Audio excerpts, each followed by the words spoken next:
maybe unpack, look into, and try and come up with some ideas as to what the problem actually is and how we can maybe start looking towards solving it, specific. So that's what we're talking about today is the problem of gender-based violence in our country, because at the same time, regardless of who you are, if I have to speak personally, I don't want to lose any more sisters or daughters, and not know why.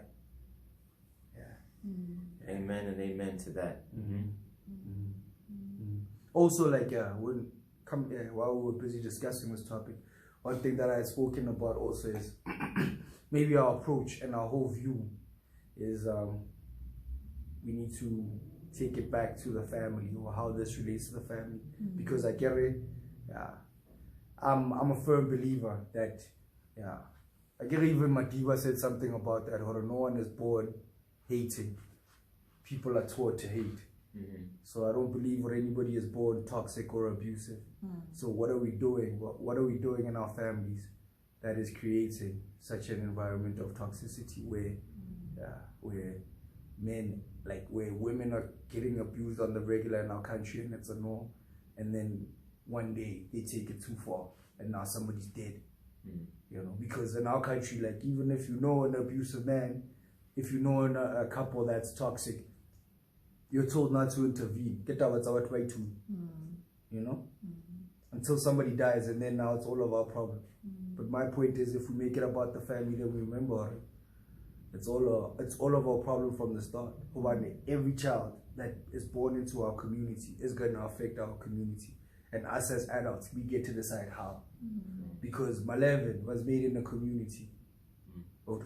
Even Madiba, as the hero that we all look up to and praise in our country, he was made in the community. So when the community is creating more men that are killing women, then we have to look at the community over what are we doing. I actually want to ask you, now that you're bringing up healthy families, okay, we acknowledge that right now we don't live in the healthiest societies, right? That's why Rejoyce 99 is so famous. That's why there's so many, and the last one that I just watched really broke my heart, by the way.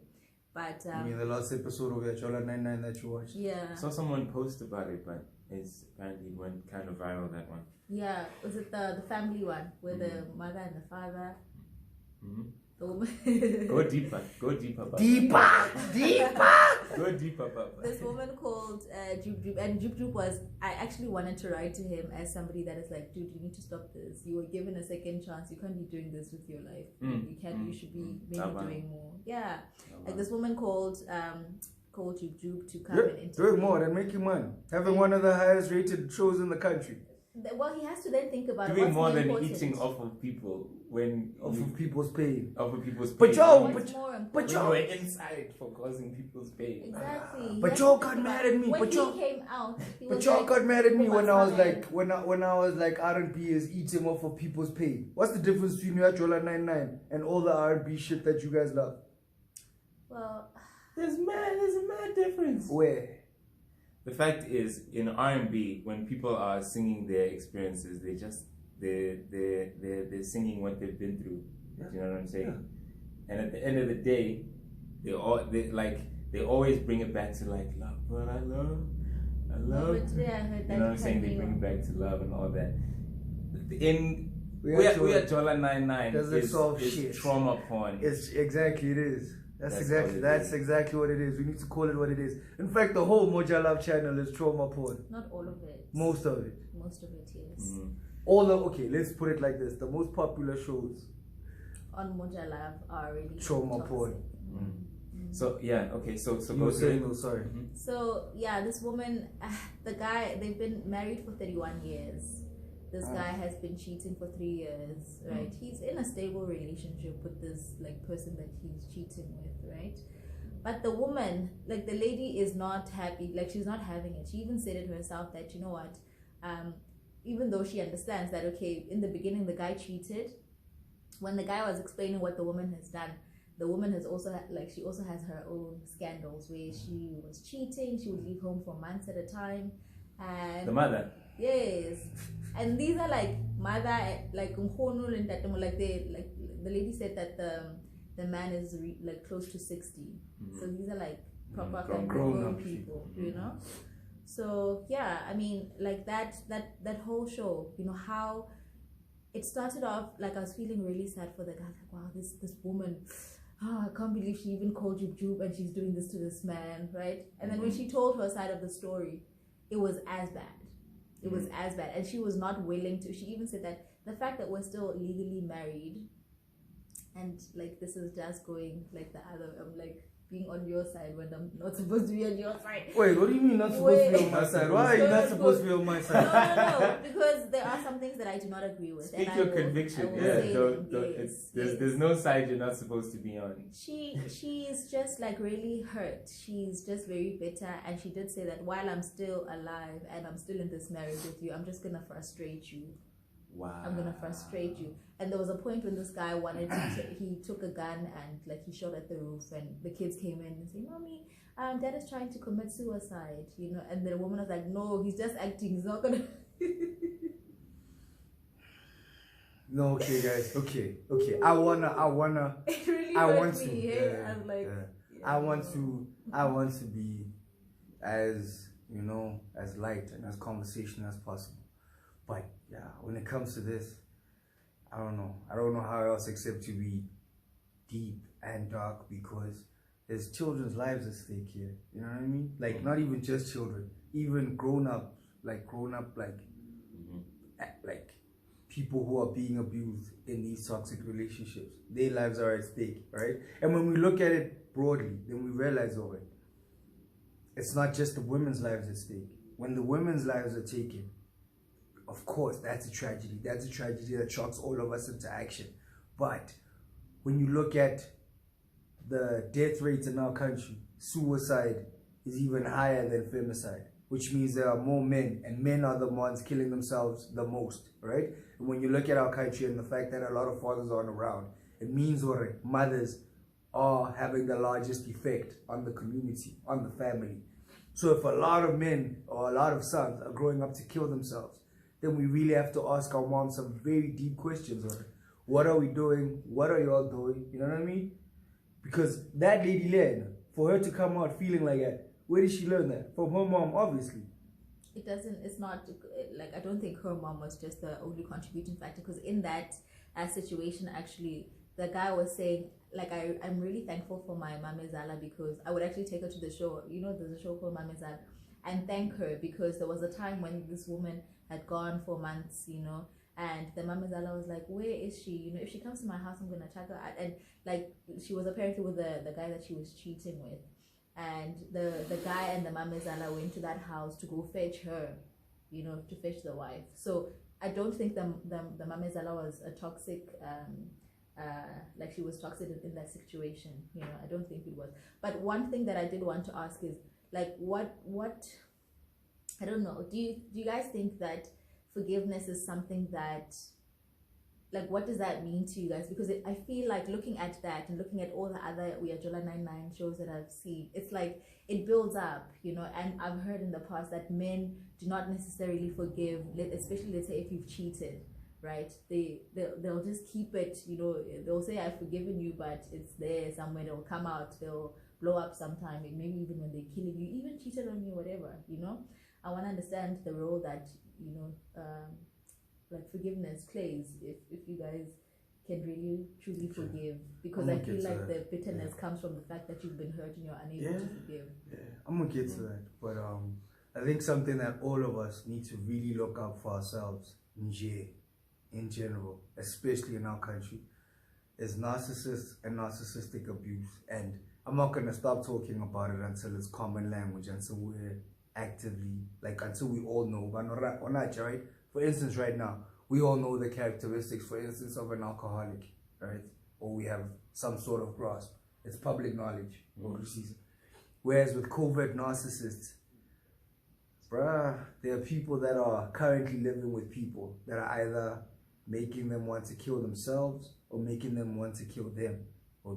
And it sounds ridiculous when you say it just like that. That's why I'm saying, well, everybody needs to study the whole narcissistic abuse thing, and narcissists in particular, because they break you down through layers. They break you down over time. It's the same thing as, conquerors versus the conquered. And that's a form of narcissistic abuse. It's narcissistic abuse on a nationwide scale, but it's the same thing. It's where somebody comes to you, realizes you're different, realizes that you still have hopes and dreams, and you still want to try and reach something, right? Then they use that hope, because to them you just seem naive. The same way foreigners came to our country, the original foreigners, right? I get what we said we can't call them invaders. What do we say we're going to call them? Say colonists. Okay, colonists. Okay, the colonizers. The colonizers. The same way when the colonizers came, the fact that we were trying to live in, the fact that we still live in community, the fact that we're a communal people, the fact that we're a forgiving people, like you're bringing up forgiveness, the fact that we are a forgiving people, the fact that we're a patient people, which is supposed to be something strong in a society, right? That's what all the Christians preach, even though they don't live it. Well, not all of them, but you know what I mean? Like, straight words. Going in, brother. People catching strays today. So that's my point, so now you actually being a decent person with a good heart who wants to do good in the world, now you're seen as weak and you're seen as somebody to exploit, which is why, like, you'll never believe which kid is the one that gets bullied, because it's the nicest, calmest kid who's not trying to mess with anyone. And that's who the bully goes after. And that shows you what it's about. It's about exploitation. It's about, making sure that you have everything at the cost of everyone else. And that's the basis of narcissism.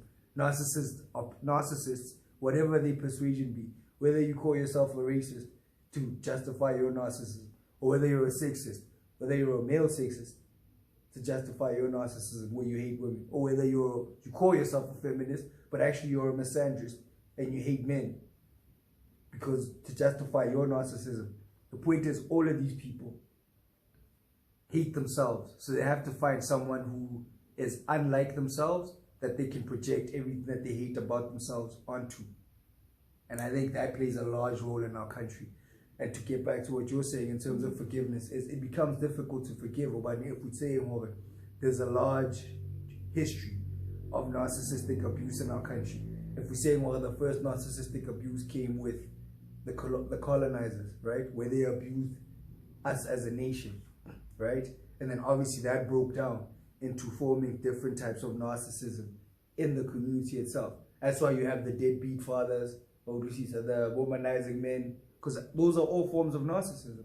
It's where you're so selfish that you can't think of the impact that your actions will have on others, or you know that the impact is negative, but you still keep trying to justify your position. And we have been taught to readily recognize it when it's a man, but we don't recognize it so much when it's a woman in our country, right? And then when it comes to forgiveness, the question is, okay, how and when do we start forgiving our colonizers? Because they have not repented, they have not asked for forgiveness. In fact, that's exactly how narcissists do. They're telling us, get over it. It was so gaslighting. That's one of their favorite tactics. Gaslighting. Get over it. Okay. So now, you're the great-grandchild of somebody who was colonized. That was the narcissistic abuse for the whole community, right? Split up the family, right? Sons are growing up without their fathers, so they're battling to become men, right? Daughters are growing up without their fathers, so they don't know what love is from a man. Mothers are mad because they don't have their husbands, right? Now the question is, how did those mothers decide to fight back? Because that's what happens also in a situation of narcissistic abuse. You have one of two outcomes normally. Either the person becomes